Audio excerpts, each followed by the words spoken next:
Welcome back to the Life Transformation blog. We get a lot of questions from couples where they are struggling with their relationships and one spouse is not able to understand the other spouse. So what we thought is I'm gonna do a special video on marriage. And what I'm gonna do is cover 6 mistakes that couples make in their marriage that is costing them love, peace and happiness. So why are these 6 mistakes important? Because, and very easy to forget, very easy to kind of sink in your life, become automatic. And I want you to be present of these 6 mistakes, and hopefully this will help you get back the passion, the energy, the intimacy back in your life.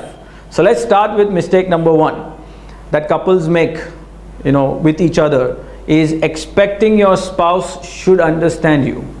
So what couples do is they don't want to share or communicate openly. You might want your husband to expect understand. You might expect your husband to understand that he might get certain things, or he might understand your mood or what you are wanting, or you might want your wife to understand what is it that you want. Certain times couples think that it's so many years, it's been like 10, 15, 20 years, my wife or husband should by now understand what I want, or what is my liking, or what is my disliking, or in the house, how do I like things. But that's a mistake that couples are making. What we say is just go ahead and share on a daily basis in each area of your life. It could be food, it could be clothes, it could be the way you live in the house, the way you put things, the way you expect each other to do things for each other. Set the norms, lay out the rules, and just share whenever you want something from your spouse, rather than just expecting that he or she should understand. Mistake number 1. Very easy to ignore, very easy to get sucked into it. And because of this mistake number 1, a lot of other mistakes kind of start popping up. Mistake number 2 is making your spouse like you. Not like you, but the same way that you are. I want my spouse to walk, talk, behave like me. I want the skills that I have, the intelligence I have, the way I live life, the way I talk to people, the way I handle the kids, the way I handle everything else. My spouse should be like me. Come on, if your spouse is like you, you would be bored to death. You should thank God that your spouse is not like you, because there is contrast, there is this adventure, and there is this energy where both of you bring on the table new things, new skills, new perspectives, and both of you are different individuals. And often I see either the wife trying to make the husband like her, or the husband trying to make the wife like him. So please do not get into this mistake. Celebrate your individuality and the uniqueness that both of you bring on the table. And I understand there are conflicts, when your spouse is not able to be like you, or your expectation is not met. There are conflicts, but that's okay. Don't kind of get into you're wrong and I'm right. They're just different human beings. Your spouse is not like you, and do not make your spouse like you, the same way like you. The third mistake is, once these things, the conflicts start, couples often revert to the silent treatment. Nobody talks to nobody, right? You're just talking in expressions or noises or sounds, or banging of the door, or banging of some other thing on the the food or something. That's horrible, that's miserable, that kills both of you, the husband and the spouse. So if you're someone who's making this mistake, either the husband, you're giving the silent treatment to your wife, or the wife giving the silent treatment to your husband, I promise you nothing will improve. This is just some strategy that has been passed on from years, that if nothing is working, give the silent treatment to your spouse. So please make sure that you're not doing this mistake. This is mistake number 3. Mistake number 4 is because you start doing the silent treatment and you don't accept each other's individuality and there's conflict and there's fight, what happens? It immediately hits your intimacy. No intimacy in your relationships.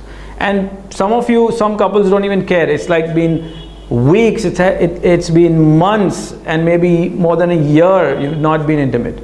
Now that is a complete no-no. I mean, why would you get married, if you don't want intimacy in your life? And because of the other mistakes, you don't want your intimacy to be hit. So when you're in the bedroom, get rid of all the silent treatments or all the expectations or all the past. It is important psychologically, emotionally, physically that couples have their intimate moments. So that's another mistake, which is mistake number 4, that you don't get intimate. Every other issues are put into intimacy, and then that just keeps more and more gap between both of you. Mistake number 5, you make your ego more important than the love for your spouse. Your spouse says something, you're hurt, you get upset, and then you do the silent treatment, and then the intimacy gets hampered, and then there's expectation that your spouse will say sorry, and you say, why should I go, and I'm right, and he or she was wrong, and it's not my mistake, and why do I always have to go and say sorry or bend over or be proactive? My answer to that question is, why not? I mean, come on, he or she is your intimate partner, right?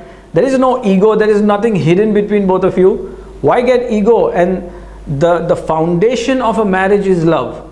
Now when you get ego and you give more importance to ego than love, that's a huge mistake.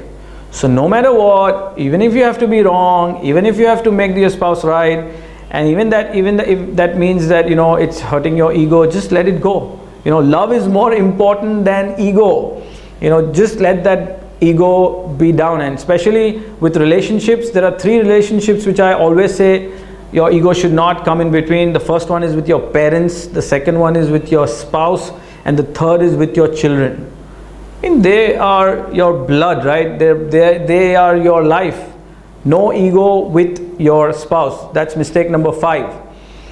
And the last mistake is, because of the first 5 mistakes, if you have children, there is parenting conflicts.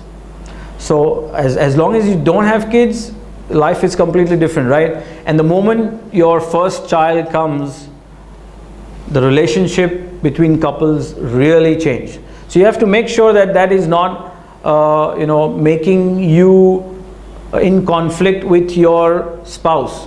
There is your child and then there is your spouse. You don't want to mix both of them. For example, your husband is talking to your child and the mother is not in sync. Why did you say this? No, this is not right. This is not wrong. I don't want to give permission, and the father goes ahead and gives permission. Or the mother is speaking to the child and the father thinks that, this is not right, and there's a conflict. That by itself can kill marriages. Just the conflict between children, raising children, parenting is a huge put down for couples. So make sure you're not making this last mistake. So again, the first mistake is expecting your spouse should understand. The second is making your spouse like you. You don't want to do that. Your spouse is a different individual. The silent treatment, make sure that is out of your marriage. No intimacy, meaning go ahead, cover up if you have to. Make your marriage based on love and not ego. Kill ego and go ahead and enjoy your marriage. And the last one is, make sure that no parenting conflict impacts your marriage.